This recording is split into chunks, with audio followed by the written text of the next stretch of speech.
Hello दोस्तों, welcome to my channel Kesarwani Academy. अगला topic आता है थर्ड यूनिट में प्रोजेक्ट लाइफ साइकिल। ठीक है, सबसे पहले बता दूं मैं आपको इसको स्टार्ट करने से पहले कि ये बहुत ही मोस्ट इंपॉर्टेंट क्वेश्चन है। ठीक है, थर्ड यूनिट का सबसे मोस्ट इंपॉर्टेंट क्वेश्चन है प्रोजेक्ट लाइफ साइकिल।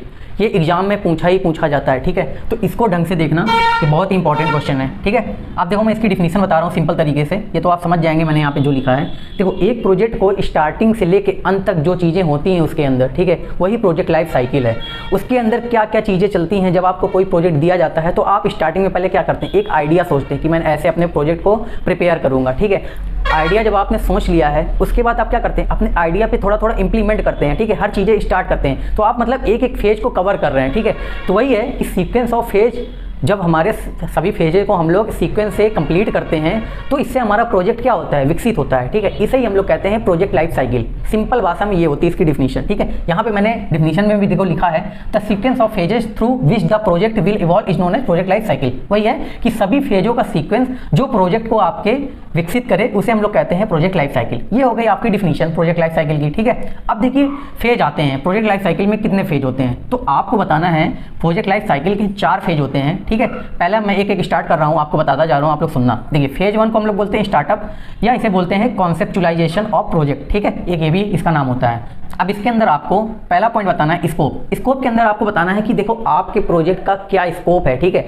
जो आपने आइडिया सोचा है अपने प्रोजेक्ट बनाने के लिए, उसका क्या स्कोप है, मार्केट में कितना स्कोप है। ठीक है, इन चीज़ों पे भी आपको ध्यान देना होगा स्टार्टअप के ये पहले फेज में। ठीक है, फेज 1 में सेकंड टॉपिक आता है स्ट्रेटेजिक फिट। ठीक है, इसके अंदर आपको क्या बताना है, इसमें ये आप लोग डिस्क्राइब करेंगे कि आप प्रोजेक्ट के हर चीज़ पे नज़र रखेंगे। ठीक है, मतलब आपका प्रोजेक्ट कैसे, कहाँ से, इसका कंटेंट क्या होना चाहिए, कहाँ से मुझे कंटेंट निकालना है और किन किन लोगों से मुझे सजेशन लेना चाहिए। ठीक है, ये सब चीज़ें आपको देखनी है, हर चीज़ पे आपको नज़र रखनी है कि मतलब मैं अपने प्रोजेक्ट के लिए कहाँ से अपने कंटेंट निकाल सकूँ। ठीक है, मुझे अच्छे कंटेंट मिल सके जो लोगों को पसंद आए। ये चीज़ें आपको भी ध्यान देनी चाहिए, ये आपको बताना है स्ट्रेटेजिक फिट में। थर्ड पॉइंट आपको बताना है ऑब्जेक्टिव। ऑब्जेक्टिव में आपको ये बताना है कि आपके प्रोजेक्ट के कौन कौन से ऑब्जेक्टिव होंगे। ठीक है, कितने ऑब्जेक्टिव होंगे जो आपको अपने प्रोजेक्ट में लाने होंगे। ठीक है, ये चीज़ें आपको बतानी है। Fourth, purpose. पर्पज में आपको बताना होगा कि जिस भी प्रोजेक्ट पे आप वर्क कर रहे हैं उस प्रोजेक्ट का क्या पर्पज है, क्या सोसाइटी में उसका पर्पज है। ठीक है, आप किस वजह से उस प्रोजेक्ट को सोसाइटी में लाए हैं और उसका क्या यूजफुल बेनिफिट्स हैं, ये सब चीज़ें आपको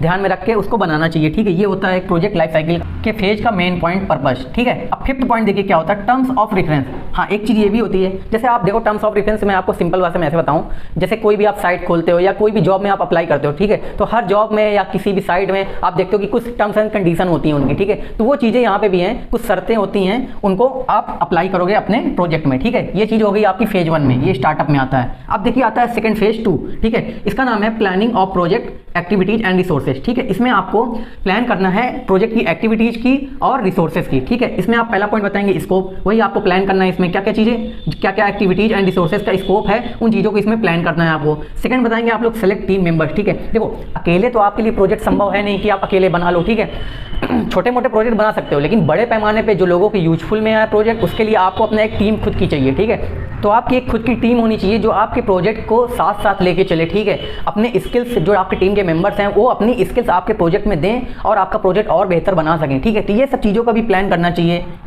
थर्ड आता है प्लान डिलीवरी। ठीक है, अब देखिए मेन पॉइंट यही है, देखो अब आपने अपनी टीम सेलेक्ट कर ली, प्रोजेक्ट बस समझ लिया कि हाँ मुझे इस टॉपिक पे प्रोजेक्ट बनाना है। अब आपको प्लान करना है, ठीक है, कि मुझे अपने प्रोजेक्ट में क्या क्या चीज़ें करनी है और उस प्लान को आपको डिलीवर करना है जो आपके टीम मेंबर्स हैं। ठीक है, हर टीम मेंबर्स को आपको अपना प्लान डिलीवर करना है। प्लान का मतलब ऐसे समझो कि देखो बहुत सारे मेंबर होंगे। ठीक है, तो ऐसा तो है नहीं कि सभी मेंबर एक ही टास्क में लगे रहेंगे। आप अपने प्रोजेक्ट का एक एक टुकड़ा, एक एक टास्क जो है अपने सभी मेंबर्स को दीजिए। ठीक है, वो टास्क हर मेंबर जब करने लगेगा तो आपके छोटे छोटे टुकड़ों में आपका सारा काम तुरंत होएगा। ठीक है, तो यही है कि आप अपने प्लान को डिलीवर करिए अपने टीम मेंबर्स को और आपके टास्क वो कंप्लीट करेंगे प्रोजेक्ट के, फिर धीरे धीरे प्रोजेक्ट आपका बिल्कुल तैयार होने लगेगा। फोर्थ पॉइंट आता है क्वालिटी प्लान। क्वालिटी प्लान में आपको ये चीजें ध्यान रखनी है कि जो आप प्रोजेक्ट बना रहे हैं एक क्वालिटी हो आपके प्रोजेक्ट की। ठीक है, ये नहीं कि आप अपना प्रोजेक्ट बना रहे हैं बिल्कुल नॉर्मली ऐसे सिंपल तरीके से बना रहे हैं, आपका क्वालिटी हो प्रोजेक्ट में कि आगे जब फ्यूचर में आपका प्रोजेक्ट रखा जाए कहीं भी, प्रोजेक्ट की सर्विसें या प्रोडक्ट जो आप बनाए हैं उसमें ये सब चीज़ें सोसाइटी में लाई जाएँ तो लोग उसे देख के हाँ कहें कि हाँ क्वालिटी है कुछ इस प्रोजेक्ट की। ठीक है, कुछ इसमें उसमें कुछ तो काम किया गया है,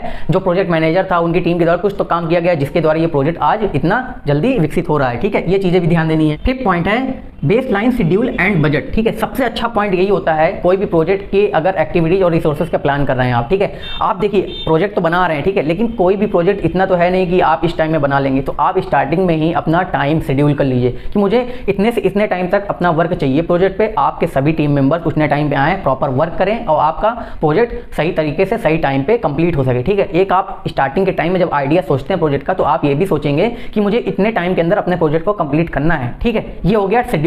अब देखो बेस लाइन बजट में आपको क्या बताना है। देखो स्टार्टिंग के टाइम पे हाँ आपका प्रोजेक्ट की बजट तो रहेगा ही ज़्यादा, क्योंकि आपके प्रोजेक्ट में कई सारे ऑब्जेक्टिव होंगे। ठीक है, कई सारे आपको फेज कंप्लीट करने होंगे। ठीक है, तो इन सब के कारण आपका बजट थोड़ा हाई होएगा। ठीक है, तो इन सब चीज़ों को ध्यान में रखते हुए आपको अपना बजट को भी ध्यान में रखना है और अपने बजट को कम से कम यूज में लाना है जिससे आपका प्रोजेक्ट और अच्छा बन सके। और आपको ध्यान रखना है कि आपका बजट बहुत कम आए और आपकी क्वालिटी भी प्रोजेक्ट की ना गिरे। ठीक है, इन चीज़ों पर भी ध्यान देना है।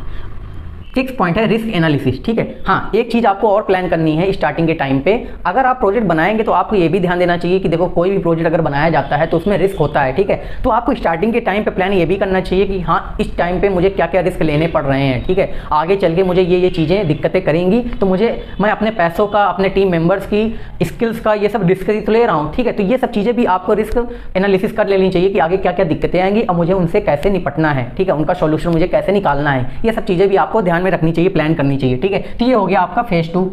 देखो थर्ड पे जाता है प्रोजेक्ट लाइफ साइकिल में एग्जीक्यूशन ऑफ प्रोजेक्ट। ठीक है, इसके अंदर आप लोग ये डिस्क्राइब करोगे एग्जीक्यूशन ऑफ प्रोजेक्ट के अंदर कि आपने अब प्रोजेक्ट को अपना बनाना स्टार्ट कर दिया है। ठीक है, एग्जीक्यूट करना स्टार्ट कर दिया है। अब इसमें आप पहला पॉइंट बताओगे मॉनिटर एंड कंट्रोल। ठीक है, अब मॉनिटर एंड कंट्रोल में आप लोग क्या बता सकते हो कि आप प्रोजेक्ट को अपने कंट्रोल कर रहे हैं, प्रोजेक्ट मैनेजर के द्वारा प्रोजेक्ट कंट्रोल किया जा रहा है और मॉनिटर किया जा रहा है। ठीक है, मॉनिटरिंग किया जा रहा है, मतलब उसके अंडर में प्रोजेक्ट पूरा सही तरीके से प्रॉपर एग्जीक्यूट हो रहा है। ठीक है, सेकंड आता है क्वालिटी मैनेजमेंट। क्वालिटी मैनेजमेंट का क्या काम होता है, देखो एक मैनेजमेंट बना दी जाती है। ठीक है, प्रोजेक्ट मैनेजर के द्वारा कुछ लोगों की एक टीम बना दी जाती है छोटी मोटी, वो मैनेज करती है आपके प्रोजेक्ट के क्वालिटी को। ठीक है, मतलब देखती है वो कि कौन कौन सी क्वालिटी हैं जिन्हें हमें अपने प्रोजेक्ट में इंप्रूव करनी चाहिए जो आगे चल के बहुत हेल्पफुल हो लोगों के लिए। ठीक है, ये होता है क्वालिटी मैनेजमेंट। थर्ड पॉइंट है कॉस्ट मैनेजमेंट। कॉस्ट मैनेजमेंट में आपको ये बताना है कि देखो प्रोजेक्ट मैनेजर एक अकाउंटेंट अपना बना के रखेगा। ठीक है, जो उसकी फाइनेंशियल चीजें देखेगा। ठीक है, लेकिन प्रोजेक्ट मैनेजर को भी फाइनेंशियल चीजों पर ध्यान देना चाहिए, तभी एक सक्सेसफुल आपका प्रोजेक्ट बनेगा सही पैसों में। ठीक है, एक प्रकार से ये समझ लो।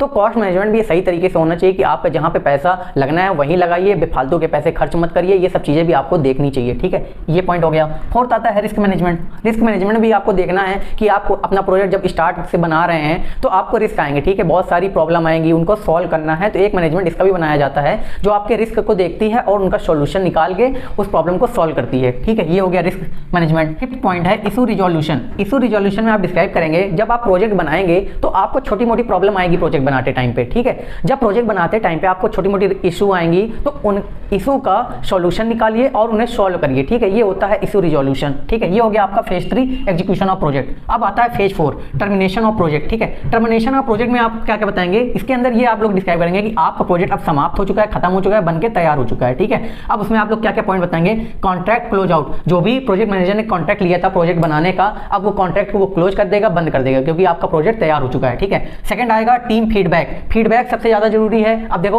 कोई भी आपने प्रोजेक्ट किया है, ठीक है, उसका फीडबैक मिलना जरूरी है कि आपने अच्छा काम किया है कि नहीं किया है। ठीक है, कैसा रिजल्ट रहा आपके प्रोजेक्ट का, ये बेनिफिट्स है लोगों के लिए कि नहीं है। ठीक है, ये फीडबैक आपके लिए जरूरी है। फीडबैक मिलेगा तो आप थोड़ा और इंप्रूवमेंट अपने प्रोजेक्ट में ला सकते हैं। ठीक है, आगे चल के जब करेक्शन किया जाता है प्रोजेक्ट का, थोड़े मोड़े जो इशू बचे रहते हैं उनको सॉल्व किया जाता है। ठीक है, फर्दर एक्शन जब किया जाता है तो उन इशू को, उन प्रॉब्लम को फीडबैक के सहारे सॉल्व कर दिया जाता है। ठीक है, ये हो गया फीडबैक। थर्ड पॉइंट है रिकमेंडेशन फॉर फर्दर एक्शन। ठीक है, जैसे मैंने आपको बताया कि फीडबैक आपको जब लोग देंगे, ठीक है, तो आप देखेंगे कि हाँ इन चीज़ों की अभी प्रॉब्लम है, ये बात सही है कि मुझे इस प्रोजेक्ट में अपने इन चीज़ों को और ध्यान देना चाहिए था। ठीक है, तो आप फर्दर एक्शन लेंगे अपने प्रोजेक्ट में, रिकमेंड करेंगे प्रोजेक्ट को अपने और सुधारने के लिए। ठीक है, ये चीज़ें भी आपको ध्यान में रखनी चाहिए। ये हो गया फेज 4। अब देखो आपको ये ग्राफ बना के आना है एग्जाम में। ठीक है, ग्राफ मैं आपको समझा रहा हूँ, समझना। ठीक है, देखो एक कर्व बना देंगे आप सिंपल सा, ये कर्व आपको याद रहेगा। ठीक है, ये प्रोजेक्ट लाइफ साइकिल का ग्राफ है। ठीक है, इतना स्टार्टिंग का ये फेज 1 है, ये फेज 2 है, ये फेज 3 है, ये फेज 4 है। ठीक है, ये फेज 1 आप जानते हैं, इसको स्टार्टअप बोलते हैं। फेज 2 को planning for project activities and resources बोलते हैं। थर्ड एग्जीक्यूशन ऑफ प्रोजेक्ट, जैसा कि मैंने अभी बताया।